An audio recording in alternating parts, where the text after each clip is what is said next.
The days are longer, the calendar is filling up, and I want to feel as good as this beautiful summer weather.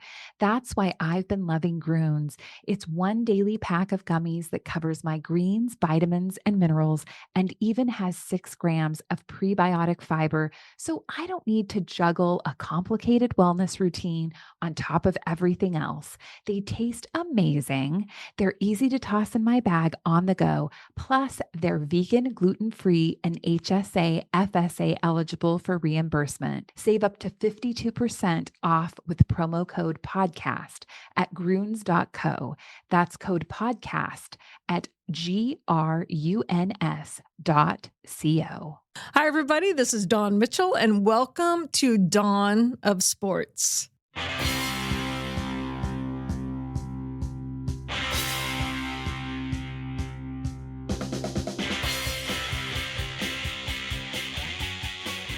This week, I love my guest. I have known her for about 9 years now.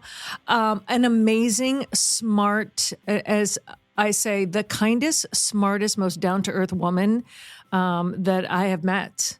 And I mean that from the bottom of my heart. Wow, Karin Nelson from the Minnesota Vikings, Executive Vice President, Chief Legal Officer. But you're an even better human, so I can't wait to dig into your story. Thank you, Dawn. That's very kind.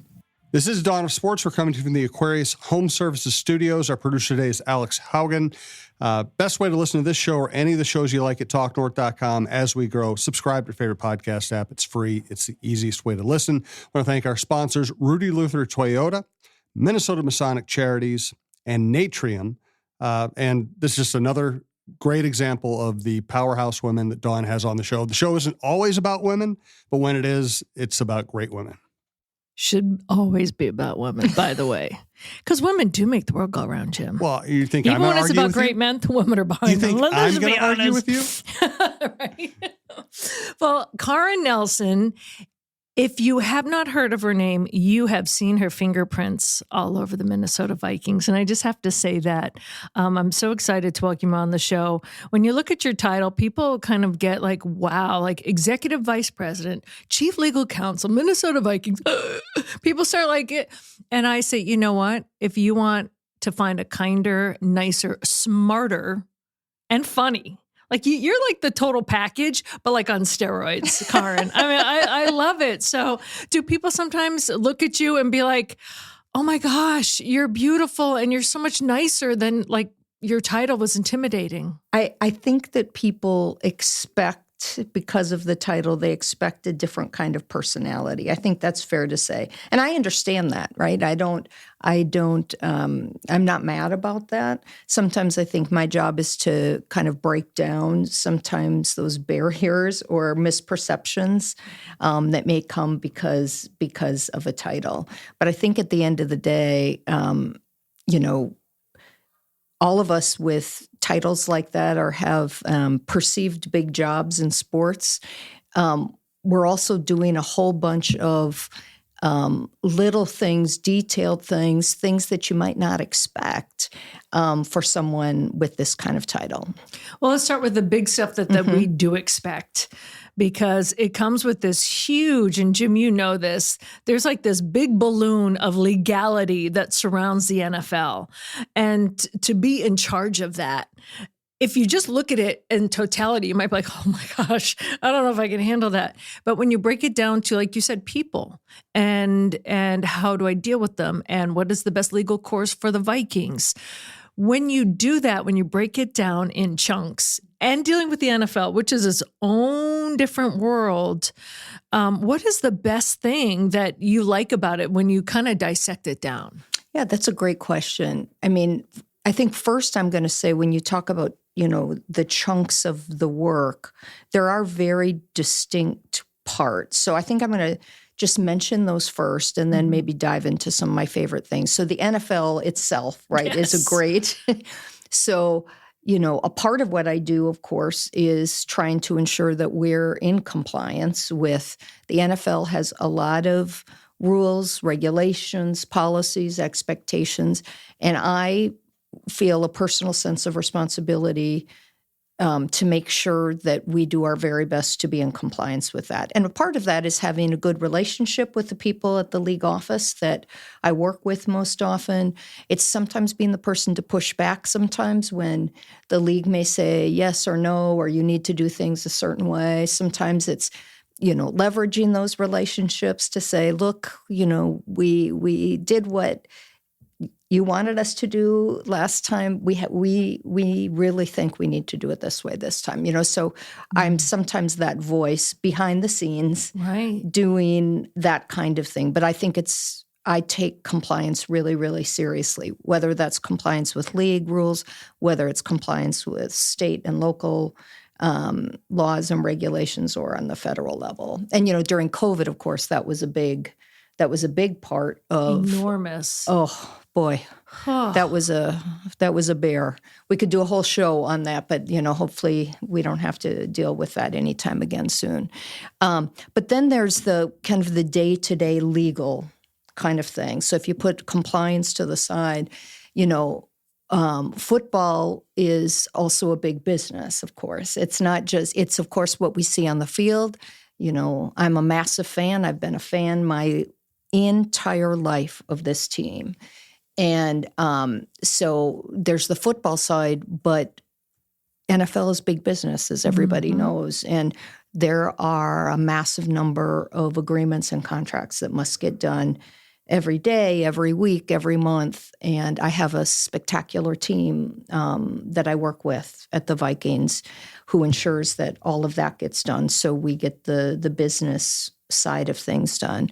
And then something else I do that's not reflected in my title is that I oversee our social impact work. Yes. And that is my heart, my, it's kind of it's part of the reason I wanted to get into sports. I mean, I love the sport itself. Football to me is the most exciting, the best sport, in my humble opinion, baseball being a close second. But what I love about sports is how it brings people together and brings a community together in ways that go beyond the sport. And when you can do that, you have the power to do a lot of good. And I was drawn to sports because of that. And so I started getting involved in our what we call social impact work early on. Mm-hmm. And I was able to work with Brett Tabor, who you probably know, who's a tremendous leader in our organization, and to restructure, to put what were 4 separate departments under social impact. And so we now leverage community relations, our Legends group, which is our Vikings alumni Legends, youth and high school football, and our Minnesota Vikings Foundation under that umbrella. And so I have the great privilege of overseeing that team and that work. And that's in addition to the legal side. But it's so fulfilling and so meaningful. When yesterday at the game, Monday Night Football, we're taping this Tuesday, when we saw Chris Carter and Jake Reed go out there and support Randy Moss, and I heard, Kevin O'Connell said, I just reached out. There's so many legends like that. When you talk about the social impact, just how the reaction I'm hearing, I'm getting tons of emails and texts and things saying that was the most beautiful thing the Vikings did. And it just seems so natural, but some teams don't do that. They wouldn't think like, oh, maybe at the end of the year we'll have a reunion, we'll do it. But just like in that moment, to switch gears and to invite them to be honorary captains, just the whole Vikings organization thinking on such a bigger level. I know that you're proud of that, but that's what you're talking about. It's so much more than this is what my job is and this is what someone else's job is, to kind of do that next level thinking, correct? Yeah, exactly. And, we have a whole bunch of people that think that same way, right? Are trying to pull all these ideas and brainstorm together to come up with those things. Now, that was, as I understand, that was Coach O'Connell's, that specific moment that you mentioned. And I had the opportunity just, in the office today before I came here, I bumped into his wife, to Leah, and, wished her Merry Christmas, gave her a big hug. And I said, I want to, tell Kevin, thank you for helping to pull that together last night, because he cares that way. Yeah. And then, then you work with the rest of the organization to make it happen. So in our Legends group, we've got Tracy McDonald, we've got Tom West, and then we've got a whole bunch of people who have relationships with these various legends. And you pull that together and you make it happen because it's the right thing to do, and it's going to make a difference. And there's countless examples like that.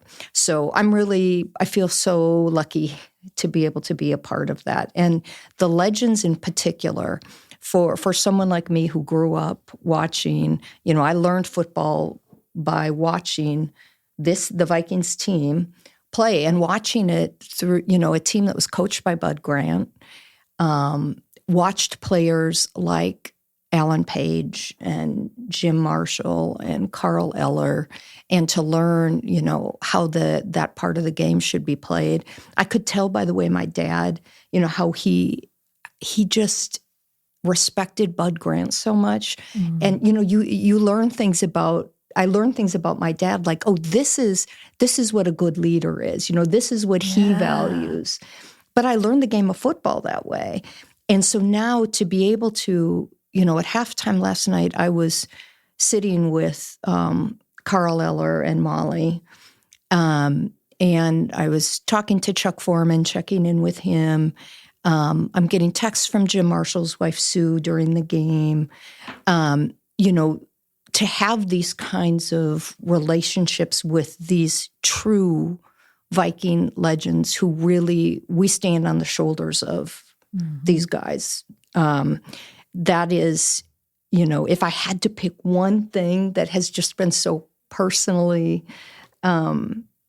satisfying, it's probably these relationships. And I love, being a person, not the only person, but a person that helps keep that connection because they value it. And I sit on the advisory board for the Page Education Foundation, which does remarkable work. And to give the Changemaker Award last night to someone who 20 years ago was a Page scholar. I mean, Alan will say, if he was here, that is, for him, one of the most meaningful things that ever happened, that what he and his late wife, Diane, created, how they have paid it forward and continue to year after year. So it's all of that coming together. Yeah. This is the beauty, I think, of what sports can be. Well, I want people who are listening to also know that it doesn't happen in a vacuum. Like, you're a huge driving force for that, because I can think, and Jim, I'm sure you too, many teams that we've covered, I could not tell you who the chief legal officer is or the executive vice president, right? They're in an office. They don't get involved, and not in a bad way. Sometimes they're overloaded and this is what they need to do. But I remember I had a friend when I said a couple weeks ago that you were coming on, and they said, oh my gosh, how does someone get that job? And it's not like you just get out of law school and do it. You were at Cargill for years. And not only, I remember you and I years ago had to talk about when you were in Russia, and just the experiences. Russia, and you were in, not Amsterdam. Where else were you? Geneva, Oh Switzerland. my goodness. And Singapore. And I remember hearing all these stories saying, not only do you have to be smart, and you're a woman, going to these countries and living for years and navigating the whole life, but also being badass about it. And such a, like, you're so sweet and you smile, but I'm like, she's so smart and she handles this. Like, it doesn't happen in a vacuum when you start talking with Kevin Warren about coming over and making the swap to the NFL. Yeah. So I know the life of Cargill and International, and going to the NFL is totally different. What was your mindset? And the transition, I know, is never easy, but that's we could do a whole show on that, I'm sure. Yeah, it's not, I don't know if there's a typical transition into a role like this. I think this was atypical for a lot of the reasons you mentioned. But what I will say is that I think when Kevin approached me about considering this role, I think I would not have been ready for it if I hadn't done these other things first. Because I think he felt that, he had moved on to the chief operating officer role, and he had been the general counsel role. I think he wanted someone who was going to be comfortable coming in and being a leader, someone who could do the legal work, of course, but need someone who would be comfortable leading a team and being part of a leadership team. Right. And, those assignments I did for Cargill, there's lots of wonderful things about it. There's also some really hard things about each of those assignments and things that happened along the way. But those are the things that really, you get through those and you just think, I did that. And so I don't know what's happening next, but I'm pretty sure I'll figure it out and I'll get through that too. It builds a confidence that you can do hard things. And, Kevin would always use the word about gritty. He likes, to hire people that can be a bit gritty. And I think those 6 years abroad helped build that grittiness for me. It's funny, Mark Wilf said that to me too when the opening game that was against the Giants and they're in New York. And he's like, welcome to our state. Our Vikings are going to take it over or something like that. It was very lovely. And I said, yeah, I was actually born here. And he goes, what? I thought you were from Massachusetts. I said, yes, but I was born in Jersey. So it doesn't really count. First grade on, I was Massachusetts. He goes, nope, if you were born in Jersey. And then he looked at me and he winked. He goes, I knew you had some grittiness to you. Yeah. I said, yes, never underestimate me. It's the same thing, right? Yeah. Don't underestimate me, correct? Yeah, I think that's right. And, I think, everyone has a different style about, how that shows up. Yes. And I think for me, I just, I don't think I need to be in someone, I can be that way when I need to be. But, I prefer to approach things with a kind and honest kind of way, and I will be, determined and gritty and things when I need to be. But I don't think I have to show that every minute to prove that I can be that way, if that makes sense. Yes. I remember when I first met you, you had super short hair. Yes. When you came in, I think we were the only two women in the entire press box area. And we had a lot of friends in common, which I thought was fantastic. But you had what I loved that you came in, and it's never changed, is you had this genuine kindness. And everyone I know that knows you says that, whether it's the Marshalls, I know that Jim and Sue say they adore you. And I adore both of them. Yeah, and these are real relationships. These aren't like just transactional. These are, you can just tell that they are like a part of your family in an extended way. And what I really love is sometimes it's not like that. It's, you can separate this is the business, but I can be myself. There's a vulnerability in that you don't often find in lawyers, just saying. It's kind of didactic for sure. Does that come natural to you? That's a good question. I mean, I think that maybe because of one's life experiences, or you get to a certain age, perhaps. I have the benefit of having parents who I think genuinely, they're relationship builders. So I saw that. And they also believe in, that you take care of those around you, right? That sense of community, that you look after people.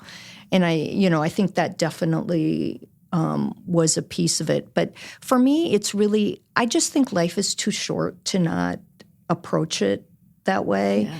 And it doesn't mean, sometimes things don't work out that way. You may be giving and you may try to, and it doesn't work out, and not all people are good, right? And sometimes that can't happen. But generally, I think you can find something in common with almost everybody if you just make a little bit of effort. And it's so much easier to do anything, whether it's working or playing or whatever, to find those commonalities. And that, I think, living abroad helped me so much. People thought it was crazy, for example, that I was going to Moscow. I was going to live in Moscow.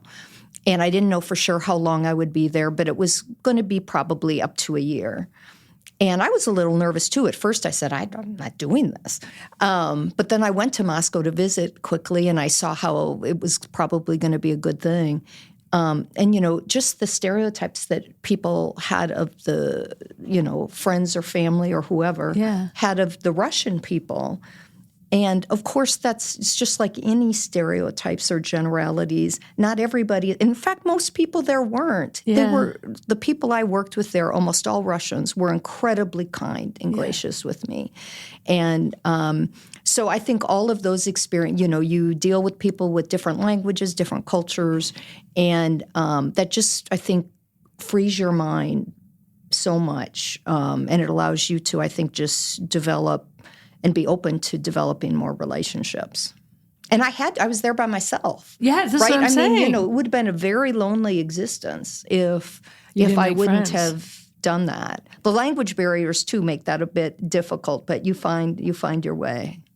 More with Karin and Dawn in a moment. Reminder, we have a couple of Viking shows on the network. We have the Viking Update Show with myself and John Krasinski, a writer's view of the franchise. Then we have Jeff Diamond's Vikings and NFL Insider with the former Vikings general manager. Right now, let's take care of the business. I want to thank longtime sponsor, longtime supporter of women's sports in Minnesota, Rudy Luther Toyota. Ready for a women-forward car dealership? Rudy Luther Toyota empowers their many women on staff in sales, management, and service. Whether you are looking for a new Toyota or pre-owned vehicle, Rudy Luther Toyota has something for everyone. Every vehicle comes with a Luther Advantage. 10 cents off fuel and car wash discounts at holiday stations, Luther Advantage warranty, and 5-day return policy on pre-owned vehicles. Located just 5 minutes west of downtown Minneapolis, off 394 and General Mills Boulevard. And they're also hiring. Want to join the team but don't know where to start? Visit rudyluthertoyota.com today. Thanks also to another business. The longer they stay sponsoring us, the more I hear good things about them from other people. Minnesota Masonic Charities. When people think of the Freemasons, they often think of secret handshakes and unusual hats, and of course, the pancake breakfast. Minnesota Masonic Charities would prefer that you think about the work that they do right here in our community. Places like the Masonic Cancer Center at the University of Minnesota or the Masonic Children's Hospital and the Masonic Home in Bloomington. They are just a few examples of the important work that the Freemasons support here in Minnesota. As part of the largest fraternal organization in the world, Masons have consistently answered the call when it comes to charitable needs. I am happy that Minnesota Masonic Charities has chosen Minnesota Bound and this podcast as a place to help spread the word. We look forward to learning so much more about their many programs here in the weeks to come. And now Dawn's favorite ad. His BFF. Yeah. Natrium, natrium.com. Also the Wildflower Stores, the same company. I have a couple of Wildflower Stores right by me. My wife and I love the sleep gummies. They just help you ease into sleep. But I recommend going to a Natrium or a Wildflower shop. Very clean, very professional, beautiful little shops, very knowledgeable sales professionals. And if you want, there are just so many products, you're going to need a little help, like my wife and I did, to figure out what product, what's going to serve you best, what dosage is best for you. There are incredibly wide range of dosages. Some people are going to want to have one of their THC drinks on the weekend. Other people are going to want something for joint inflammation. Some people are going to want something for gut health. Again, my wife and I use the sleep gummies, but there are so many options. You're going to want to go there, check it out. Then once you figure out what you like, then you can order what you like at natrium.com. So check out natrium.com. Check out a Natrium or a Wildflower shop.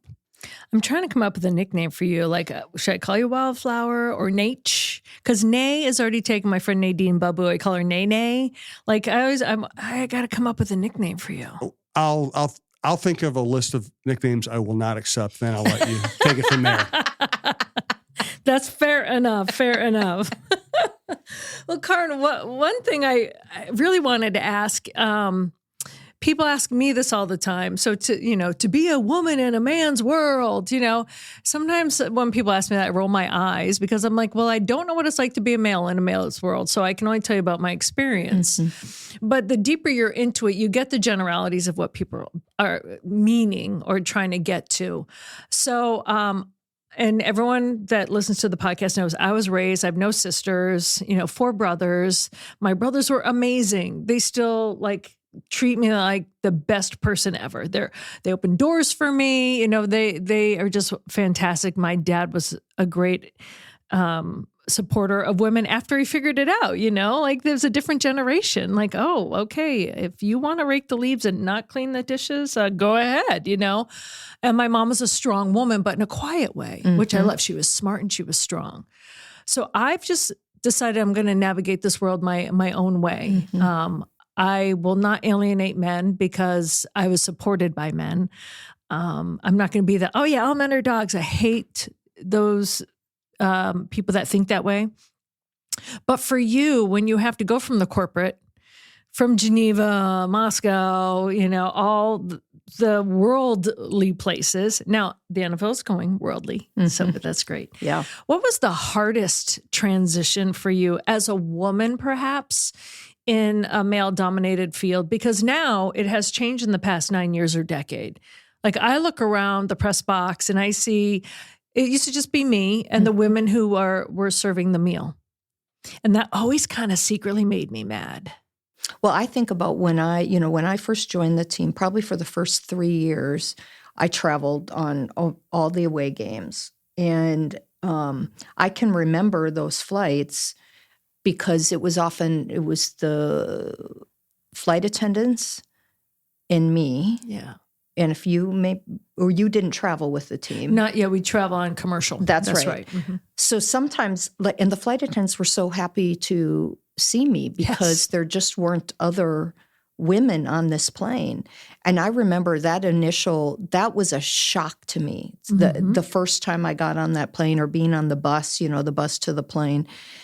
I'm really glad I did it. I think it was good for me. And I think it was good for the team, right? To see that there are, women who do these kinds of roles. But as a funny anecdote, on one of these flights, it was probably my second year or third year with the team. I'm in my 9th season now.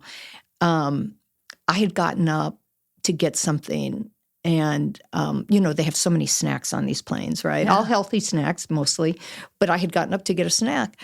And a player had, looked up and, I walked by and a player said, "Hey, can you grab me a bag of chips?" I was like, "Oh," I said, "You know what?" In my mind, I'm like, there's 2 ways to handle this, right? Right. I'm like, I could have said, the devil and the angel. Yeah. Do you know that I'm the lead lawyer for this team. You shouldn't be asking me for chips. Yes. But I said, you know what? I just got mine right up there in the front, and I think there's some more. So I'm sure you can find them. For you. Just something in it, in a pleasant voice. Right. And at first he looked at me so confused, and then I honestly I don't even remember who it was. Right. But I tend to I want to approach those things because I knew it was the experience that women were not flying with the team. So I didn't want to make them teach feel them. bad. No, too. I teach a lesson really. But throughout my career, I have worked in I would say male-dominated environments for the most part. So this isn't that different. It's a different industry. But at a lot of the businesses that I worked with at Cargill, they were largely male-dominated. So I just think I'm like you. I don't think there's a template to it. I have found that the more I get comfortable being myself in those environments, the better off I'll be and everyone else will be. Easier said than done sometimes. But I'm just not the kind of person, unless I'm forced to, and I have to, and I will, pound my table on the fist. Or pound my fist on the table. You know what I meant. Yes. I would rather demonstrate my competence through what I do every day. I want to develop healthy relationships with people that I work with. And like you mentioned, Dawn, I have had so many men throughout the course of my career who have been helpful and been great mentors, and a couple key men at my time at Cargill who saw something in me that I did not yet see in myself. And that was game-changing for me. Mm-hmm. And so, and there have been women in my life too, but I just don't look at it that much in that way. Yeah. And I think I need to be authentic to who I am at all times. Now, does that mean that I never have a sidebar conversation with people to say, you know what, in that meeting, I felt like I was talked over. Mm-hmm. And I'm just going to tell you how I feel. Maybe that's not exactly what you meant, but to have a reasonable conversation about those things. And I find for the most part, people don't realize when things like that happen. But I feel it's not so much just for me. Like this is for everyone who's coming into that room next or coming behind me, right? For people to be more aware. Because at least in my journey, the most important thing was building my confidence along the way. Mm-hmm. And I think that partly because of my gender and partly where I grew up, that confidence came more slowly and came later in life. And through big things like I did with these international assignments and those kinds of things. And Cargill, frankly, promoting me at times when I'm like, I'm not sure, but they thought I could. And so they thought I could. And I said, okay, I'll do it. And then I did it. You never say no. No. You just say yes. That's how I got on Take air. the job, then figure out the job. Just say Yeah. yes. But I think, I don't want to generalize too much because it's, absolute. They're not always true. But I think generally speaking, women are not going to be as inclined to do what you just said, Jim. It's going to be, if you look at a job description and it's like, if you can't do every last thing, it's like, well, I'm maybe not going to raise my hand because I maybe should get better at that last thing. Where, men might be more inclined to say, look, I can do 80% of that. I'll figure out the other 20%. So the question for me is, how do we help accelerate that confidence and start it earlier with girls? And tying this back to sports, I do think that sports is a great way for girls to get involved early that really helps build that confidence. And, growing up, I wasn't. Where I grew up, there were some opportunities, but I was a cheerleader growing up, right? And I wish now that maybe I would have played basketball or volleyball or something like that might have accelerated my confidence a bit earlier. It was funny because just in the locker room and also in the podium, I was, asking the guys about handling success. And I think sometimes when you play sports, it's just as important to learn how to handle success as it is failure. Because sometimes you can get overwhelmed, like, oh my gosh, I wasn't expecting it to be 12-2. Or you get some people get full of themselves and then they trip over themselves. And you don't want to be too cool, like been there, done that when you have not been there and you have not done that. So handling success, like you're saying, is sometimes you just have to find that confidence, be out of my comfort zone. Mm-hmm. I'm just going to leave the country and work there. They think I can do it. Okay. It's having someone believe in you. Yes, exactly. And then doing the work and the things so you ultimately believe in yourself. But I think, I now have the great opportunity to mentor a lot of people in the organization and outside. And it tends to be more women. There are some men too, but it tends to be younger women. And I like talking about this very piece because I think it's so important. You can't fake it. You have to find a way to start really believing in yourself. And that doesn't mean you're never going to make mistakes either. You also have to believe that mistakes happen and you're going to get past it and it's going to be okay. And you're probably going to be stronger and smarter and better after that happens. Yeah. and not to crumble, when that happens. You have a right to take up room and a right to speak your mind. Mm-hmm.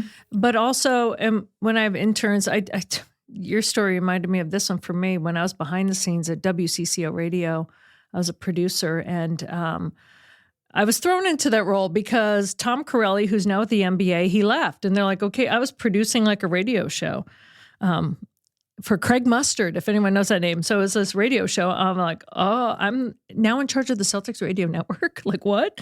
Because someone left. Well, now you have to deal with salespeople, right? And so there's this person coming in to see Dawn Mitchell. And so I'm like, I got to go get him. I'll go to the lobby.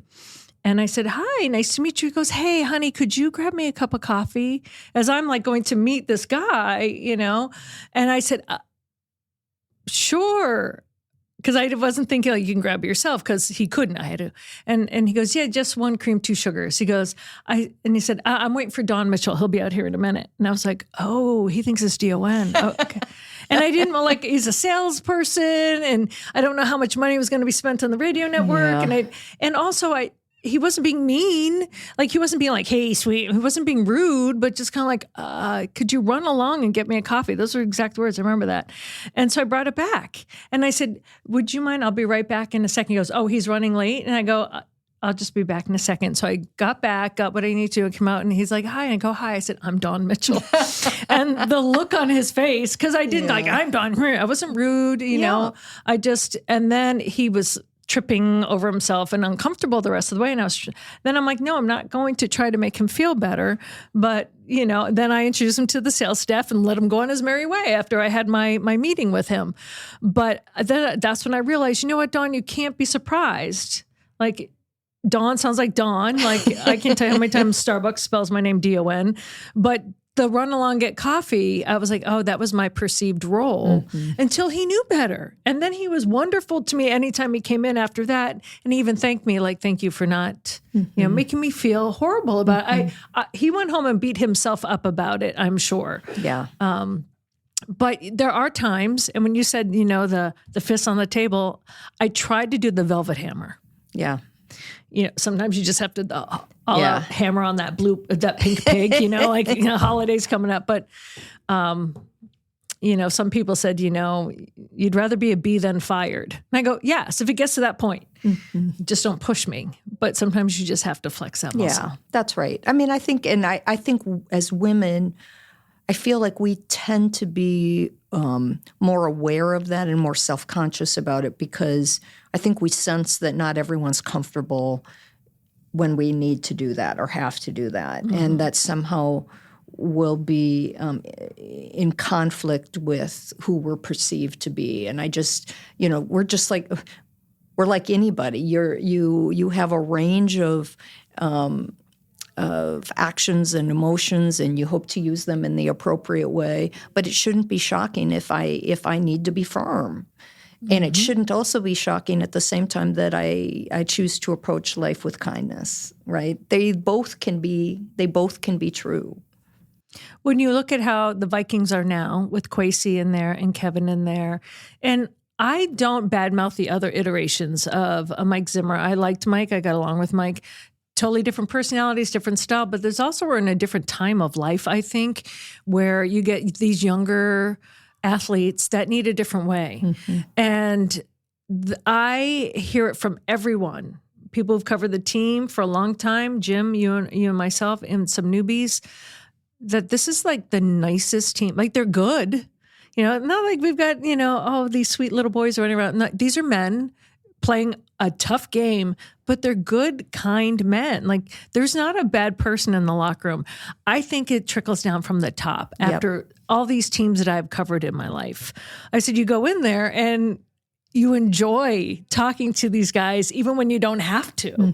That's kind of cool to say as someone who's at the top, right? It is. I think you've said it really well. I think that's true of any organization. My observation is, of course, everything starts at the top, and you want to have role models and people that you emulate who have good characteristics, great leadership skills. But I definitely feel that that there is a distinct difference. It seems to me that, it is consistent with the times. We can't just do everything, lead in the same way, do things like we did 10, 20 years ago in any industry, honestly. Right.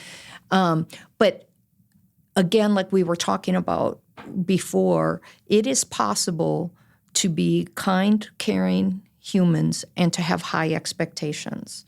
These things don't have to be inconsistent, and not everyone understands that. But I firmly believe that both Kwesi and Kevin have very high expectations, and if you're clear about that, you communicate those well, you can still care about people and show compassion and kindness and have some fun in the process. And I think, that is a different part of the culture in the building, I think, that feels a bit different, is that there's, and even sometimes the players, without naming names, the people who just, when you happen to bump into them in the cafeteria, extending a hand, "Hi, I'm so-and-so. Yeah. Who are you? What do you do?" "Oh, I'm a lawyer here at the," that kind of thing. And I'm not even sure that happens at most teams, but I think that's really refreshing. Very refreshing. I've heard when Cam Akers came last year, before he left and then came back, I was asking him, he goes, "This team is different." And I said, "Everyone says it when you're winning." He goes, No. I mean, I've been on a lot of teams and I've been on some teams. He goes, "Justin Jefferson came over, introduced himself to me. I was having a good, like a real conversation, not just say, hey, hi, and breeze by." And he said, "Man, that doesn't happen on other teams. The superstar does not come over and talk to the people who just got here. Because sometimes I don't even talk to anybody." He goes, and it's not just, and I've noticed it's not just Jets, it's everybody. He said, it's different here. And I do like that. And I was on Chicago's radio show and they said, "Oh, okay, so are you saying that Kevin O'Connell is like Eberflus? Because Eberflus he's just so kind and nice to everybody, but he doesn't lay down the law." I go, "Oh, no. I go, you even hear the guys say, they joke around that O'Connell has the dark side. They call it the dark side." I said, "He will say that will not happen again." And everyone in Chicago like, "Really?" I go, "Oh, yes." I go, he treats them like men. And you don't yell, you don't dress someone down. But if you're going to treat each other like individuals, then you have to hold up your end of the bargain." And they're like, "Wow." Like in Chicago, they're like, "Can he come work for Kevin?" I'm like, "You just step back." You're not going to let that happen. But that is kind of nice to hear from other people on the outside, isn't it? Yeah, it is. You get a lot of questions about it. I do. I certainly from my colleagues around the league. And there's a lot of people that have been in successful teams. And, there's not just one way. There's not just one way to do this. But I think really understanding the organization, really understanding yourself. Like a leader is not going to be effective unless they can be authentic to who they are, he or she. And so if you're trying to be someone else, and I think that's where a lot of leaders, whether they're football coaches or they're CEOs or they're chief legal officers, whatever the role, you get goofed up when you're not being true to who you are. Yeah. And people can see that and they can smell it, and it almost never goes well. Never.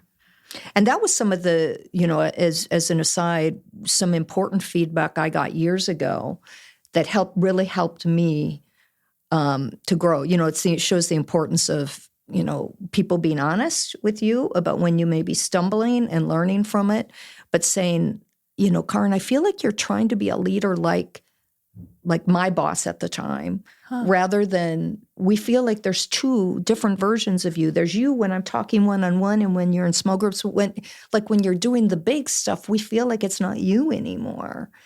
And Wow. I had to really reflect on that. And I do think partly because maybe I wasn't quite yet confident that I was good enough, that I was, that I could be in that role. I was trying too hard to be someone else. So that's really stuck with me all these years. Well, I know we have to wrap up soon, but what I do want to say is you are married to Mark Rosen. And before he even asked you on a date, Mark and I were having lunch. And he was like, "I have to ask you a question. and it's about someone, so I want your honest answer. And I said, okay. And he said, do you know Karin? Like, I'm going to stop you right there. And I said, Karin Nelson? He goes, well, yeah. And I said, she's a friend of mine. I adore her. I love her. I said, so I defend my friends. I said, so if it's not anything other than the moon sets on her, I go, she's smart. She's kind of, he's like, and his face like looked at me like, goes, oh no, I want to ask her out. I didn't know that. Yes, because I was like, he goes, no, this is so great to hear. Like he just like beamed. He goes, no, I'm going to ask her out. And I'm like, oh my God, I can't say enough. He goes, obviously, you already were like, what? And I said, oh yeah, like, what did you hear? What? And he's like, no, like, I want to ask her out, and I think is awesome. And so to be at your wedding, just knowing just how wonderful he thought you were, and that he was asking me like in confidence, like, do you know Karin? And I it's the qualities about you that really attracted him first. And now obviously you're married and it's wonderful. So for me to have like two people that I just admired separately as really good friends and have known for years beforehand, I kept thinking, I don't know why I didn't think of that, right? But oh yeah, he was like, "Girl, now I know who you are." You're like, if you're a friend, you're a friend. I go, "Oh yeah, I don't let like I heard this about so and so or da da da or what do you know?" Like I don't gossip. I'm like, "Oh no." And he was like, no, I love that. And that's exactly what I needed to hear. And I'm like, okay, I'm so glad you shared that story with me. Yes, it was wonderful. Yeah. It was such a good moment. But like my heart burst that he was like, oh my gosh, like he was like a little kid. No, I'm going to ask her out. And I'm like, oh my God, I can't say enough. I don't want to kill this moment for her. I don't want to like sell her too much. But yes. So I just think when you see two people that are individuals that come together that are so wonderful, that make just, a great partnership. That's what I said. I go, listen, I'm talking about my friend Karin today. And Mark goes, yeah, ask her questions because I don't even know what she does. So that's just been I do awesome. think, and I know we're going to wrap up, I think it's very helpful at this stage of our respective lives that we both are very comfortable with what we do and what we've done. And we consider ourselves equals and partners in every way and support each other and are, really proud of each other for what we've done and what we're still doing. And that is a really important part, I think, of a successful relationship. And I'm grateful that we have that. And I love seeing it on Sundays too. When we're up on our set and we're getting ready, because I'm on the set that first half hour and I'm waiting for you to come by, right? And I just love seeing the look in his eyes. He goes, there she is. She's over in the corner there. And I'll look over and go, and I'm always like, look at her, look at that outfit. And he's like, oh, she's just the best. He's just like beaming, but he knows like it's like the little tracker. It's like how you are doing with Stacy. It's like, I love your wife too. Like this stuff, I always say, I have, when people like, oh, about relationships, I go, I have great examples. So for me, I'm single, but I wait for great. Because I see great. Wait for great. I just wait for great. I waited a long time for great, and great for me, right? That's I think people have to know themselves and find the great for themselves. Correct. Yeah. Oh. Well, I say, I love you, Mark, but he outkicked his coverage. Right? So did I. Yeah, right? You did too. Yes. You did too. That's actually a good thing. Yes, it is. How do you guys do it? Oh, because you know what? They don't need the 100%, the 80%. I'm just going to go for it. Yeah, I'll figure it out. I'll figure out the rest.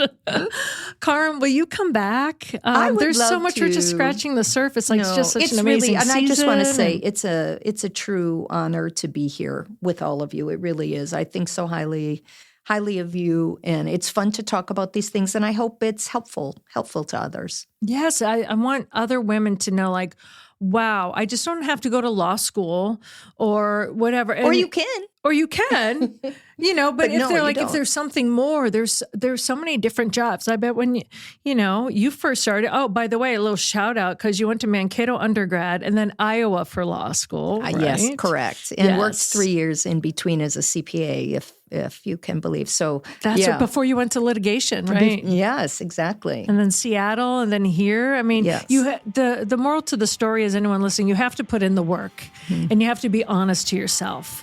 But it brings you to where where you should be. Yeah, I believe it has. Yeah. Thank Thank you. you. Thank you so much. I adore you.